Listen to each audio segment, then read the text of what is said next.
राधे राधे भक्तों, जय श्री कृष्णा, जय शनिदेव। शनिदेव जिन्हें शनि ग्रह के रूप में भी जाना जाता है, हिंदू ज्योतिषी में एक महत्वपूर्ण ग्रह है और कर्म फलदाता माने जाते हैं। सूर्य और छाया के पुत्र शनि देव न्याय और कर्मों के अनुसार फल देने के लिए जाने जाते हैं। वे मकर और कुंभ राशियों के स्वामी हैं और तुला राशि में उच्च के होते हैं। आज की वीडियो में हम बात करेंगे शनिदेव व्रत कथा और पूजा विधि के बारे में। शनिदेव की पूजा विधि। सर्वप्रथम शरीर की शुद्धि हेतु अंजलि में जल लेकर ऐसे कहें, हे अंजलि जल, आप गंगा जल बन जाएं और मेरे तन मन को पवित्र करें। फिर उसे अपने ऊपर छिड़क लें। इसके बाद गणेश जी का सुमिरन करें और उन्हें प्रणाम करें। इसके बाद दाहिने हथेली में पान, सुपारी, अक्षत, तिल, गंगा जल, द्रव्य और फूल, बिल्व पत्थर और चंदन लेकर इस प्रकार उच्चारण करें, हे शनिदेव, मैं कलयुग वासी हूँ। पृथ्वी लोक में मेरा वास है। मेरा अमुक नगर है, अमुक मास है और अमुक पक्ष है, अमुक तिथि और अमुक नक्षत्र है। आप मेरे समस्त कष्टों को नष्ट करें, मैं आपका संकल्प करता हूँ। इसके पश्चात हथेली की वस्तु शनिदेव के सिंहासन पर समर्पित कर दें। इसके बाद गंगाजल या साधारण जल से शनिदेव की मूर्ति को स्नान करावें। इसके पश्चात अक्षर, तिल, बिल्व पत्थर, पुष्प, चंदन और पुष्पांजलि श्रद्धा पूर्वक समर्पित करें। ऐसा कहकर हाथ जोड़कर क्षमा प्रार्थना करें, हे शनि, आप सूर्य के पुत्र हैं और यमराज के भाई, आप ही मेरा आधार हैं। मैं कर्महीन हूँ, क्रियाहीन हूँ। आप मेरी शक्ति को स्वीकार करें, भक्ति को स्वीकार करें और मेरी भूल को क्षमा करें। आपको बारंबार नमस्कार है। अथ शनिदेव व्रत कथा प्रारंभ। दोहा। आज्ञा दी गुरुदेव ने, दीन शीश झुकाए, कथा कहूँ शनिदेव की भाषा सरल बनाए। सर्वप्रथम श्री सरस्वती को सुमिरन करके, गणपति जी को नमस्कार करके तथा अपने गुरु के चरणों में माथा नवाकर मैं श्री शनिदेव जी की कथा प्रारंभ करता हूँ। यह शनिदेव जो मनोवांछित कार्यों को सफल बनाने वाले हैं और जिन्हें सकल नर नारी और 33 कोटि देवता, योगीश्वर, मुनीश्वर ध्याते हैं, वही देव मेरी त्रुटियों को क्षमा करे और मुझे अपनी शरण में ले। मेरा मन में आपके प्रति आगाध है। यह बात सर्ववादित है कि जो लोग शनिदेव को ध्याते हैं उसके सकल मनोरथ सफल होते हैं, तथा ऐसे देव को भूल जाते हैं वे इस संसार में महान दुख पाता हुआ नरकगामी होता है और अगले जन्म में पशु की योनि में जाता है। और जो कथा मैं तन मन धन से कहने जा रहा हूँ उसे आप भी सच्चे मन से ग्रहण करें। एक बार संसार में चहु और पूजे जाने वाले नवग्रह एक स्थान पर एकत्रित हुए, परस्पर विधि प्रकार से वार्तालाप करने लगे। एक बात घूमती हुई उस स्थान पर आ पहुंची कि हम 9 ग्रहों में सबसे बड़ा कौन और सर्वाधिक पूजनीय कौन देवता है, तो प्रत्येक ग्रह देवता सम को बड़ा कहने लगे। इस बात पर जब बहुत देर तक वाद विवाद होता रहा और कोई निर्णय नहीं हो सका, तो यह तय हुआ कि चलकर इंद्र से इसका निर्णय कराना चाहिए। अतः वह 9 के 9 ग्रह इंद्रदेव के समक्ष उपस्थित हुए। अब उनकी बातें सुनकर इंद्रदेव भी सोच में पड़ गए, किसे छोटा कहूँ और किसे बड़ा, किसकी श्रद्धा का पात्र बनूं और किसकी कोप का भाजन। अंत में सोच समझकर निर्णय न करते हुए वह बोले, मैं अल्प बुद्धि इस बात का निर्णय करने में असमर्थ हूँ। मुझे तो आप सभी बड़े नजर आते हैं। मैं आप सभी का आदर सम्मान सद्भाव से करता हूँ। इस प्रकार नवग्रह संतुष्ट नहीं हुए और हठ करने लगे कि इसका निर्णय आपको अवश्य करना चाहिए। तब देवराज बोले, आप लोग मृत्यु लोक में जाइए, वहाँ एक अत्यंत न्यायप्रिय राजा विक्रमादित्य न्याय करता है। आप उसके पास जाइए, वह अवश्य आपको कोई न कोई उचित निर्णय देगा। इंद्र से निराश होकर नवग्रह मृत्यु लोक में जाने को तत्पर हो गए। देवराज इंद्र से ने जब उन्हें वहां जाते देखा तो प्रसन्न होकर चैन की सांस ली। इस धर्म संकट से निकलना उनके लिए सचमुच ही कितना दुष्कर था। वह अपनी चतुराई से अपने ऊपर आए संकट को राजा विक्रमादित्य पर टाल दिया। उज्जैन नगरी की उन दिनों सारे भारत में धाक थी। एक तो वहां राजा विक्रमादित्य के दरबार में बड़े बड़े ज्ञानवान लोगों का सम्मेलन होता रहता था, दूसरे उस न्यायप्रिय राजा के न्याय से उज्जैन नगरी का सारे भारत में डंका बजता था। स्वर्ग में जहां नवग्रहों का निर्णय न हो पाया तो अपने अपने विमानों पर आरूढ़ हो मृत्यु लोक में आ पहुंचे। ठीक उस समय जब राजा विक्रमादित्य का दरबार ठसाठस भरा हुआ था, नवग्रहों को इकट्ठा देखकर विक्रमादित्य अपने सिंहासन से उठ खड़े हुए और सभी देवों को सम्मान पूर्वक आसन ग्रहण करने को कहा। किंतु राजा ने इस सम्मान को किसी भी ग्रह देवता ने स्वीकार नहीं किया। तब विक्रमादित्य ने प्रश्नवाचक दृष्टि से उनकी ओर देखा तो बृहस्पति ने आगे बढ़कर दृढ़ स्वर में कहा, हे राजन, हम यहाँ पर तब तक आसन ग्रहण नहीं करेंगे जब तक कि आप हमारा यह निर्णय नहीं करेंगे कि हम लोगों में सबसे बड़ा कौन है। राजा अपने ऊपर आए इस धर्म संकट को देखकर पल भर में तो घबरा गया, परंतु शीघ्र ही उसने स्वयं को संभाल लिया। उसने अपने मन में एक युक्ति सोच ली कि दरबार में छोटे छोटे आसनों की एक पंक्ति प्रवेश द्वार तक चली गई। राजा ने उन लोगों से कहा कि आप यहाँ से आसन ग्रहण कीजिए, मैं सोचकर अभी अपना निर्णय करता हूँ। यह कहकर राजा अपने सिंहासन पर बैठ गया। सिंहासन के निकट ही जो आसन पड़ा था उस पर भागकर बृहस्पति जी बैठ गए। उनके आगे आसन पर सूर्य देव जा बैठे। सूर्य के निकट ही चंद्रमा और फिर इस क्रम में बुध, मंगल, राहु, केतु इत्यादि ने सभी ने अपना अपना आसन ग्रहण कर लिया। पंक्ति में 8वें थे भार्गव, किंतु उन्हें भी संतोष था कि उनके बाद शनिश्चर बैठेंगे। किंतु आसन प्रवेश द्वार के समीप होने के कारण और अनंत सबसे अंत में होने के कारण शनिदेव उन पर नहीं बैठे। राजा विक्रमादित्य ने सोचा था कि जो ग्रह उस अंतिम आसन पर बैठेगा वह उसी को विनय और दयाशील के आधार पर बड़ा कह देगा, पर वहां तो बात ही दूसरी हो गई। शनिदेव अति क्रोधी व विकट स्वभाव के देवता हैं। जब वह नहीं बैठे तो 8 ग्रह खिलखिलाकर हंस पड़े। अपना इस प्रकार से अपमान होते देखकर शनिदेव की आंखें क्रोध से लाल हो गई और भ्रुकुटी तन गई। क्रोध से कांपते हुए बोले, राजन, मुझसे वैर लेकर तुमने अच्छा नहीं किया। क्या समझकर तुमने मुझे इस प्रकार से अपमानित करना चाहा है और क्यों मुझे तले बिठाना चाहा है। चांद ग्रह का प्रभाव 2.25 दिन रहता है। सूर्य, शुक्र और बुध का प्रभाव केवल आधा मास।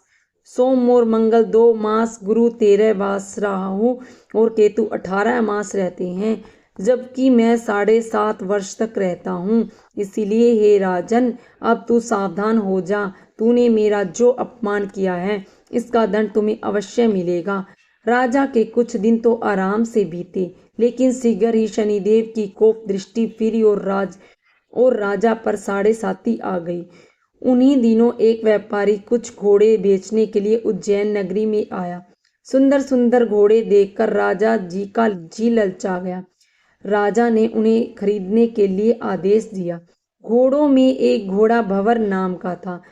राजा उस पर चढ़कर देखने लगे। कुछ देर तक तो घोड़ा राजा के लिए वहीं घूमता रहा, लेकिन फिर सहसा भाग खड़ा हुआ।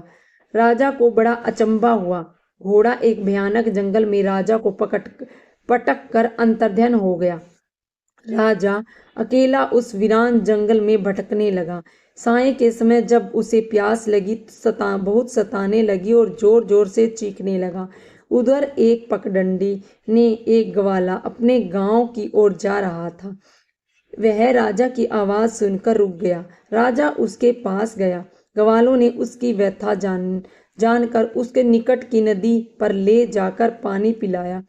पानी पीने के बाद राजा स्वस्थ हो गया और प्रसन्न होकर उसने ग्वालों को अपनी हाथ की अंगूठी उतार कर दे दी और उसने कहा कि मैं उज्जैन का रहने वाला हूँ, यहाँ रास्ता भटक गया हूँ, तुम मुझे रास्ता दिखाओ।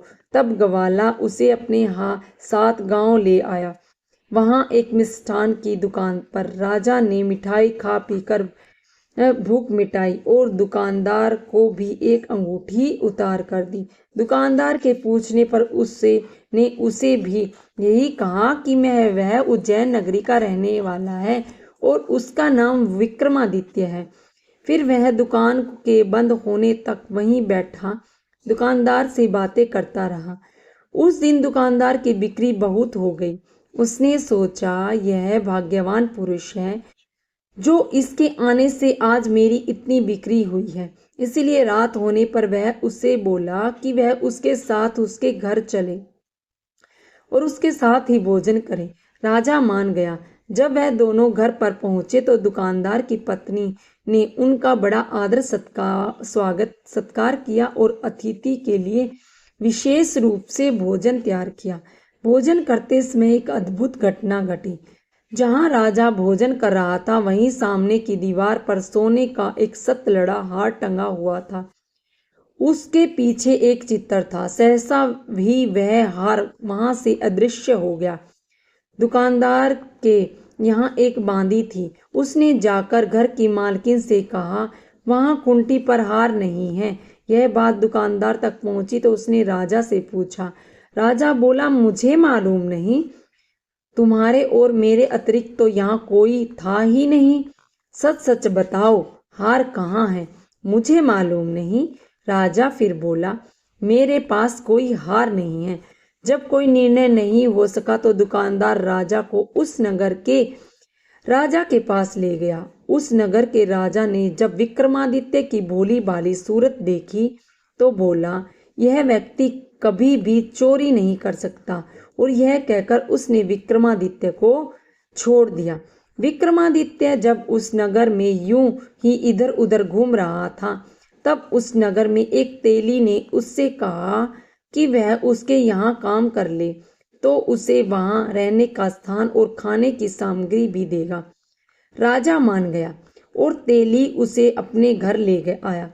वहां सारा दिन राजा धानी पर बैठा उसके बैलों को हाँकता रहता और तेली बाजार में तेल बेचता आता। जब वर्षा ऋतु आई और मूसलाधार वर्षा होने लगी तब धानी पर बैठे हुए विक्रमादित्य ने मौज में आकर ऊंचे ऊंचे स्वर में राग अल्पना आरंभ कर दिया। निकट ही उस नगर के राजा का राजमहल था।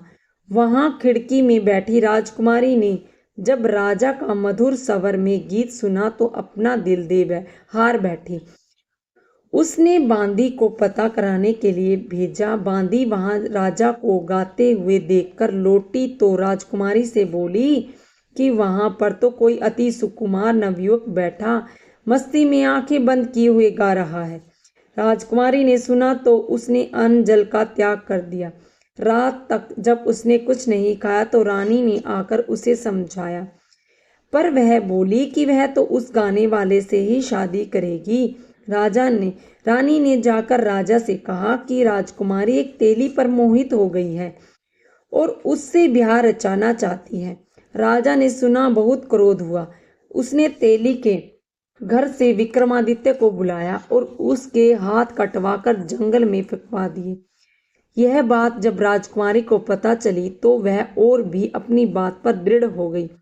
बोली, मैंने तो अब उसी को वर लिया है, अब चाहे कैसा भी हो उसी से ब्याह करूंगी। बेटी की हट देखकर लाचार हो राजा ने दोबारा विक्रमादित्य को नगर में बुलाया और उससे राजकुमारी का मामूली ढंग से पाणी ग्रह करवाया और एक साधारण मकान में ही दोनों को बसा दिया। दोनों वहीं रहने लगे। एक दिन जब विक्रमादित्य सोया हुआ तो स्वप्न में उसे शनिदेव नजर आए। विक्रमादित्य ने उनके सामने नमस्कार किया और क्षमा याचना की।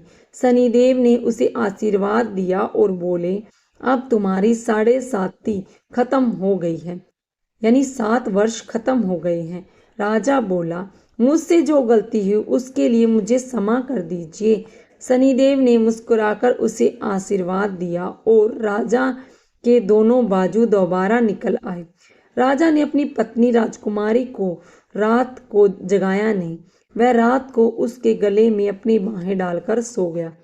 सुबह राजकुमारी की आंखें खुली तो उसने अपनी गर्दन में बाहें पड़ी देखी तो वह चौंक कर उठ बैठी। लेकिन शीघ्र ही विक्रमादित्य ने जाग कर उसको सब बातों से अवगत करा दिया। तब जब वहां के राजा को यह मालूम हुआ तो वह भागा भागा आया और अपंग को फिर से स्वस्थ देखकर चकित रह गया। उसने भी विक्रमादित्य से यही कहा कि यह सब शनिदेव की कृपा का फल है और विक्रमादित्य ने अपना वास्तविक परिचय भी जब उस राजा को दिया और सारा किस्सा विस्तार से सुनाया। सुनते ही राजा विक्रमादित्य के चरणों में गिर गया और क्षमा याचना करने लगा। बस यह खबर शीघ्र ही सारे नगर में फैल गई। दुकानदार को जब यह खबर मिली तो वह भागा भागा आया और विक्रमादित्य के पांव में लौटने लगा।